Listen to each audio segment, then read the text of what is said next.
What's up, guys? We back with another episode of Valor Mode, and we are back. Today, we want to talk about love and holiness. There's a big question that today is always talking about love. Like, God is love, but God is also holiness. So we're gonna read from two spots. We got Micah 6, verse 8, and John 14, verse 15. So I'll start with Micah 6, 8, just real quickly. From Micah 6, 8, this is ESV. He has told you, O man, what is good, and what does God require of you, but to do justice, to love kindness, and walk humbly with your God. And the second verse comes out of John, the 14th chapter, verse 15. And FYI, this is out of the New American Standard Version. It says, this is Jesus speaking here. He responds to Philip and says, if you love me, you will keep my commandments. And real love is being obedient to the Father. What shows God that we love him is whether or not we obey him. Okay, and so we want to talk about what is real love. And based on these scriptures that we just read, you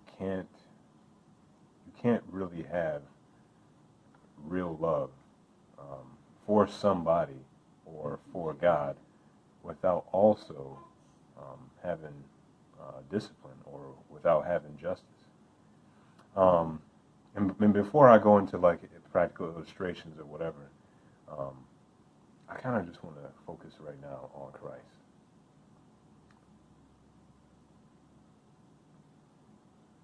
On the cross, justice and mercy, God's holiness and love towards mankind was accomplished.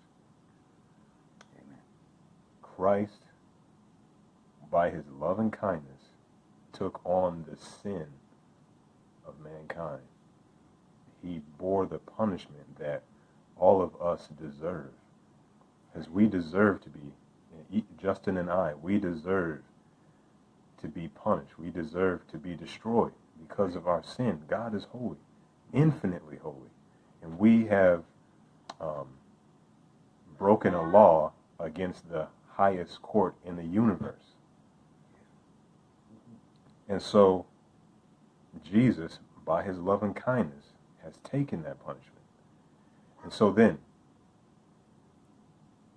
he had to suffer because of justice. Justice had to be served.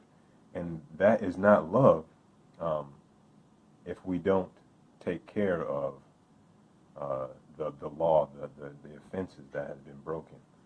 I mean, and so like going into a practical example. That's perfect. Going into a practical example is if somebody murdered your loved one, it would not be loving or kind to say, just let him go. I mean, don't judge him. Just let him go. Like show love. It's so wrong for you to be mad at somebody who killed your loved one. That sounds ridiculous, doesn't it? And so the same way, like God does not pervert his justice for the sake of kindness. Yes, very powerful. And actually, now that you say that, Ty just brought up, he wanted us to focus on Christ. And honestly, I think that's the perfect example. God himself is love. We all agree on that, right? Okay. Even though God loved his son so much, even though God so loved the world, that he gave his only begotten Son, that whomsoever believe in him will not perish, but have everlasting life. Even though he loved both his Son and us, his Son still had to die. And this is the point we're trying to make here. Love does not excuse the consequence of sin. Sin has to be dealt with. It cannot stand in the presence of God. Sin must be dealt with. And even though he loved his Son and us, his Son still paid the price for us. It did not remove the punishment. He still had to die. And I say that because the world has adopted this way of thinking that if God is love, then that means we should accept all ways of life. Now, I said the world wants us to accept all ways of life. I'm not saying that we shouldn't accept all people. That's not what I'm saying. We should love all people. We should respect all people. But when it comes to the line that God himself has drawn, when it comes to his standard will remain regardless of the way that you and I choose to live our lives. That does not change the consequence of sin.